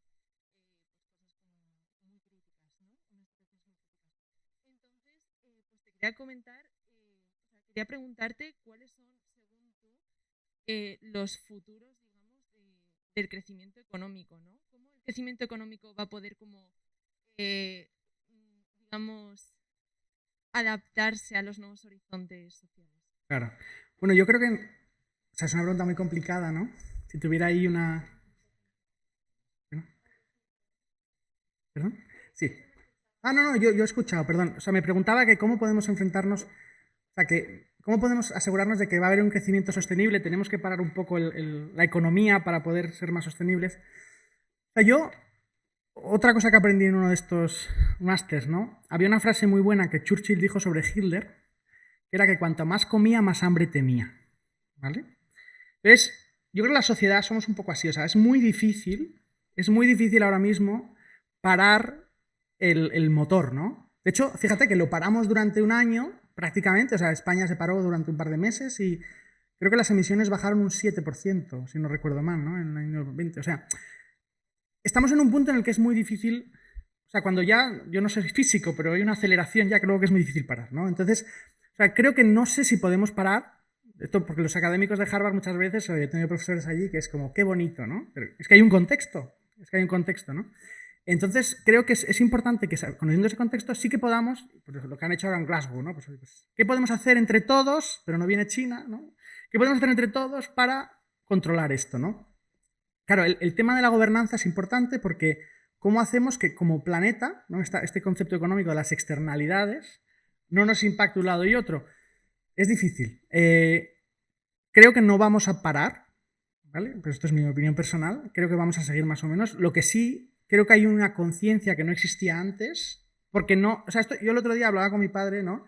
Y decíamos, joder, es que yo vivo al lado del British Museum en Londres, ¿no? Y digo, joder, es que ves la cariátide, ¿no? Y luego no, vas a Atenas y falta la cariátide, ¿no? Entonces, y luego vienes a España y no hay ningún... Nuestro Museo de América Precolombina es muy, muy light, ¿no? Y dices, joder, pero... ¿no? Porque nosotros estuvimos por allí, para lo bueno y lo malo. ¿Y esto a qué viene? En el siglo XV-XVI no se apreciaba la belleza, ¿no? No había museos porque nadie apreciaba que aquello pudiera tener un valor. Pues ahora lo mismo. Yo creo que estamos aprendiendo... No sé si se entiende la metáfora, pero estamos aprendiendo un poco la belleza de ser sostenibles, ¿no? Claro, con la mentalidad del siglo XV no podías pretender tener un Prado de la América precolombina, ¿no? Somos humanos, vamos aprendiendo poco a poco y ahí estamos, pero creo que es difícil cambiar. De hecho, China se ha pasado a nuestro lado, ¿no? Aunque sea con sus propios métodos, entonces es complicado. Y tampoco creo que sea malo siempre y cuando no acabe como los fuegos que puse ahí la foto, ¿no? El balance es lo difícil y luego sin haber un control que no hay, también es muy complicado. Pero bueno, siento que no estoy respondiendo casi nada, pero os cuento cosas. ¿De aquel lado hay alguien? Sí, ahí al fondo.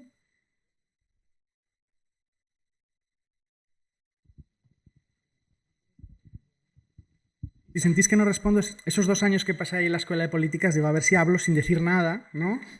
A ver si lo logro. Hola, Hola. soy Javi de Valencia. Y nada, quería preguntarte que partiendo de que el dinero es una convención social y que el euro ha perdido confianza tras las políticas monetarias de la pandemia, yo creo que la pregunta tenía que salir y era que cómo ves tú el futuro de las criptomonedas, ya sea como un método de cambio o como un depósito de valor. Gracias. Gracias. Pues la verdad es que me pillas. O sea, yo, el tema cripto, tengo un amigo ahora que vive en Andorra y creo que es porque compró Ethereum hace unos meses, ¿no? O hace unos años. Digo, ¿pero por qué tienes un número de Andorra? Y me dice, no preguntes. Digo, vale, vale. O sea, yo realmente, o sea, no sé hasta qué punto podremos o integrarlas o sea, me cuesta mucho, yo es que soy un poco old fashion, o sea, un poco de vieja, me cuesta mucho entender que los estados, que al final sí que tienen un poder, como veíamos, se vayan a desentender del todo del control de algo tan importante, ¿no? Entonces, no sé cómo se puede controlar. Lo que sí sé es que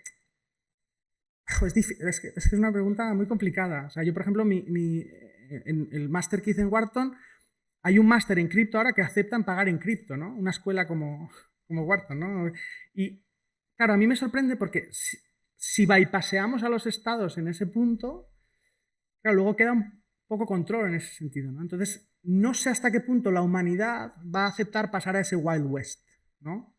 Porque tiene grandes ventajas, ¿no? Pues eso, la desintermediación, pero también hay mucho más riesgo, ¿no? Yo no tengo mucho cripto, tengo ahí algo en Revolut por ahí, y yo no sé mucho, pero igual me lo pueden quitar, ¿no? Entonces, creo que no sé si estamos preparados ahora mismo como sociedad, quizá en el futuro, y la verdad es que es un tema que yo no controlo demasiado y pido disculpas por ello, pero creo que será difícil, claramente en el corto plazo, que los estados, o sea, cedan. Si ya nos ha costado ceder al Banco Central Europeo, no sé hasta qué punto vamos a estar preparados, la verdad.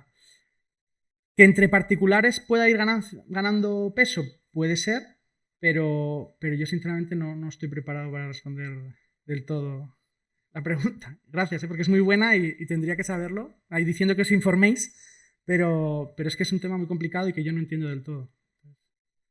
Intento no poder responder. Sí, perdón, sí, primera fila. Ah,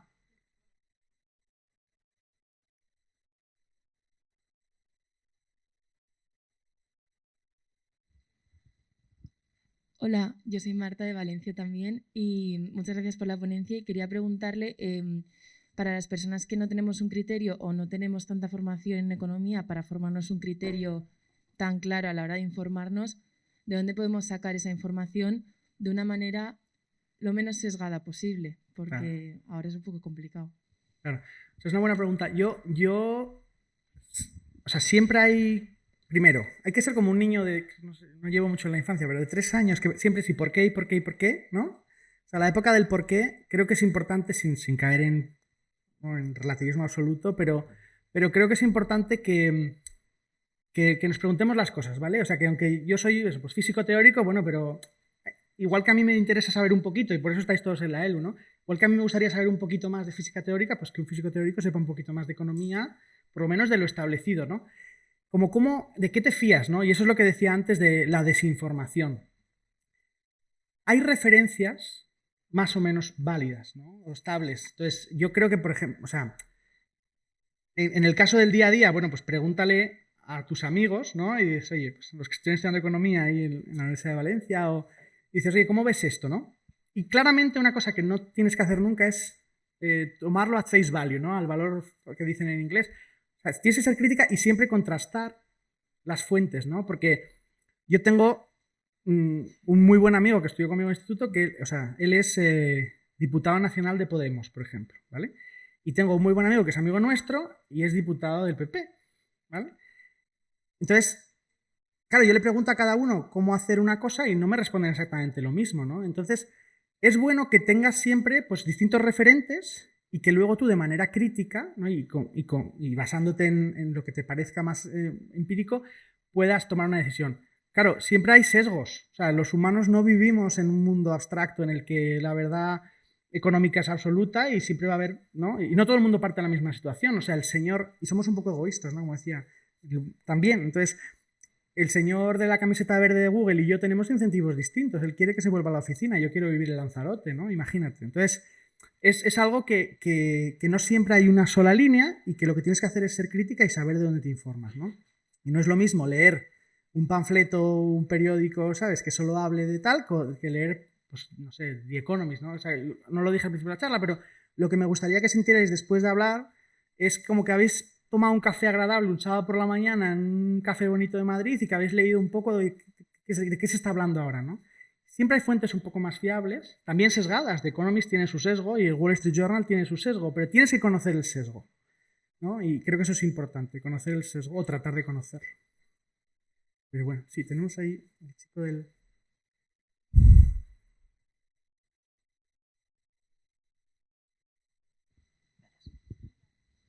Hola, buenas. ¿Ah? Yo soy Iván y bueno, soy físico, entonces pues como buen físico me gusta hacer medias y bueno, de economía no tengo ni idea, pero una forma en la que me gusta ver cómo funciona el trabajo y demás es como... Voy a quitarme esto, que si no, ahora mejor. Que es ver un poco como el trabajo total que hace la sociedad pues es igual a la suma de las horas que trabajan por el valor que tengan esas horas. Entonces, ahora en nuestra economía como que hemos avanzado y podemos conseguir más valor, pero trabajamos las mismas horas que trabajamos hace 200 años igual. Pero si quisiésemos tener menos cosas, pues podríamos trabajar menos. Es una forma que me gusta pensar. Entonces, ¿cómo se relaciona esto con las superempresas como Google, Amazon, Facebook, que lo que hacen es un poco generar un pequeño número de grandes millonarios y muchos que, pues eso, al final un poco lo que hablabas de la diferencia entre skill y unskilled, que generaban, pues eso, muchos pobres, decirlo de alguna forma, y pocos ricos. ¿Crees que esto está avanzando a que todo el mundo pueda vivir de una forma más cómoda, trabajando pocas horas y teniendo mucho valor? ¿O crees que simplemente está ayudando a la desigualdad en la sociedad?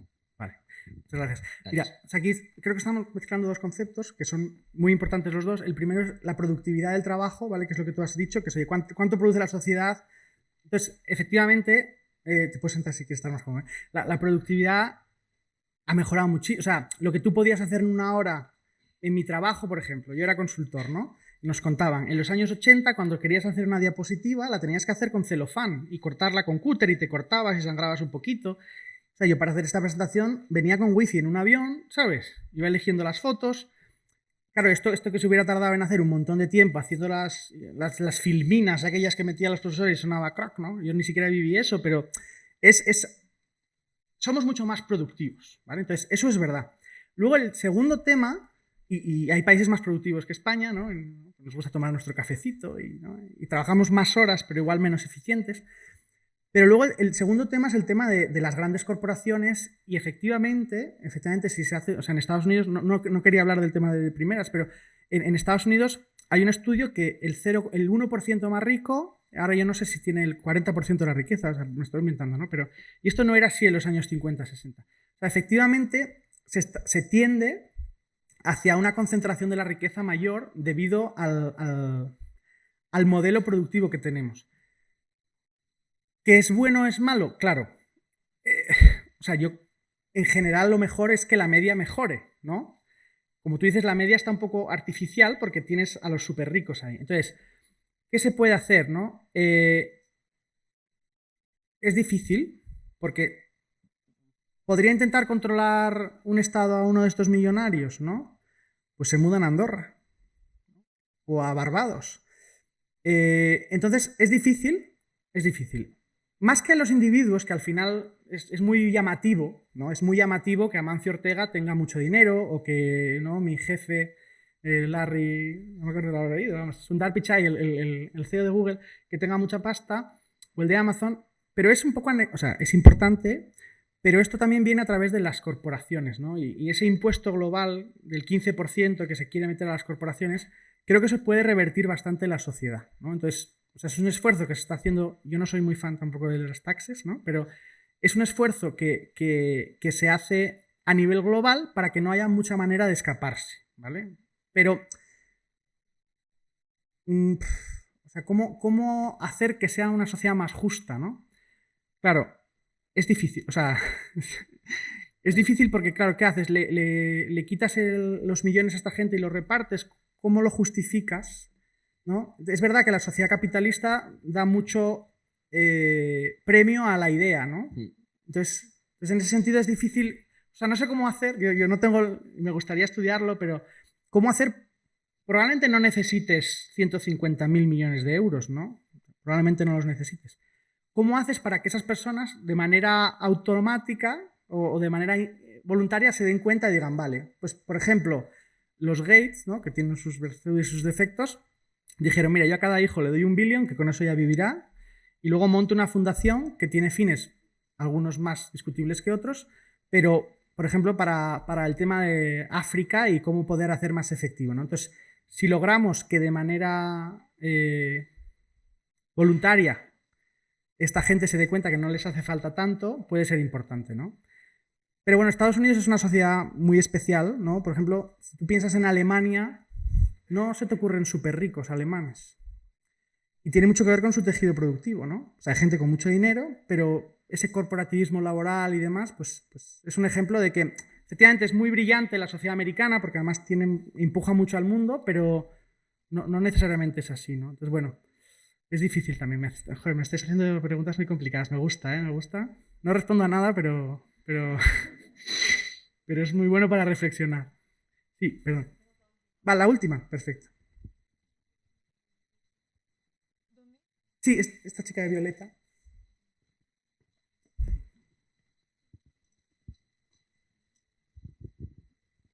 Hola, yo soy Selene de Murcia y quería preguntarle que hay muchos autores que auguran la muerte del capitalismo, mucho para el año 2050 o incluso antes.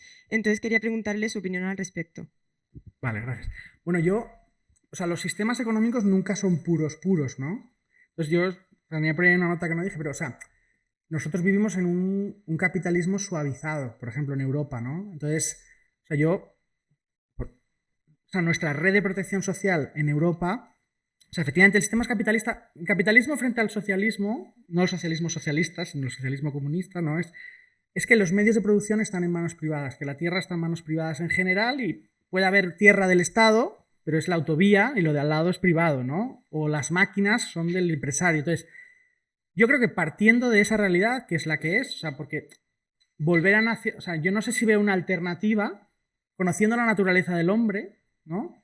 Que es, yo creo que somos buenos por naturaleza, pero a veces egoístas, es difícil ver otro sistema alternativo. No sé, o sea, ¿qué podría haber, no? Porque muchas veces hay que comparar. Entonces, lo que sí se puede hacer es modular el sistema.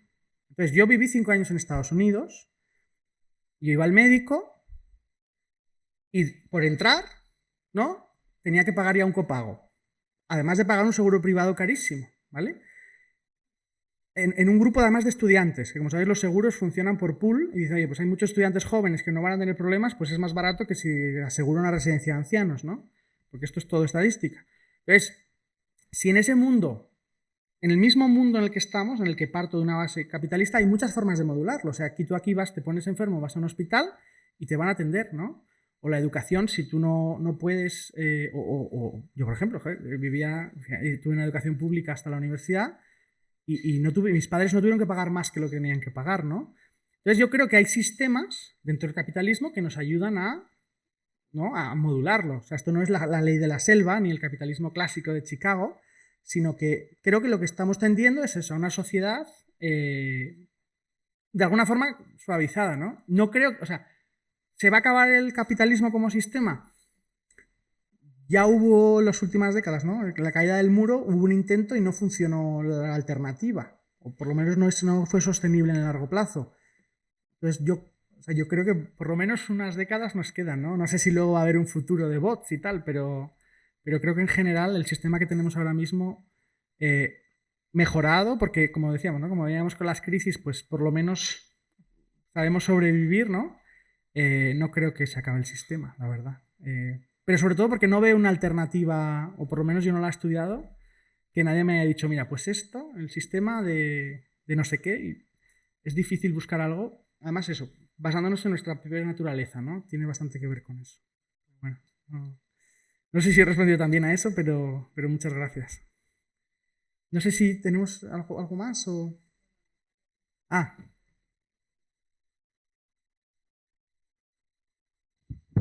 Bueno, gracias, de verdad.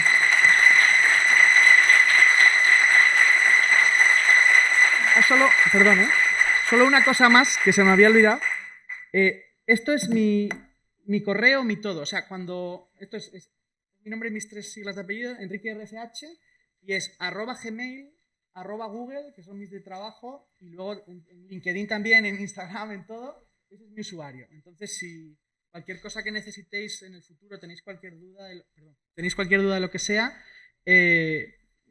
estoy encantado de estar por correo para lo que necesitéis. O sea que un placer, de verdad. Muchísimas gracias.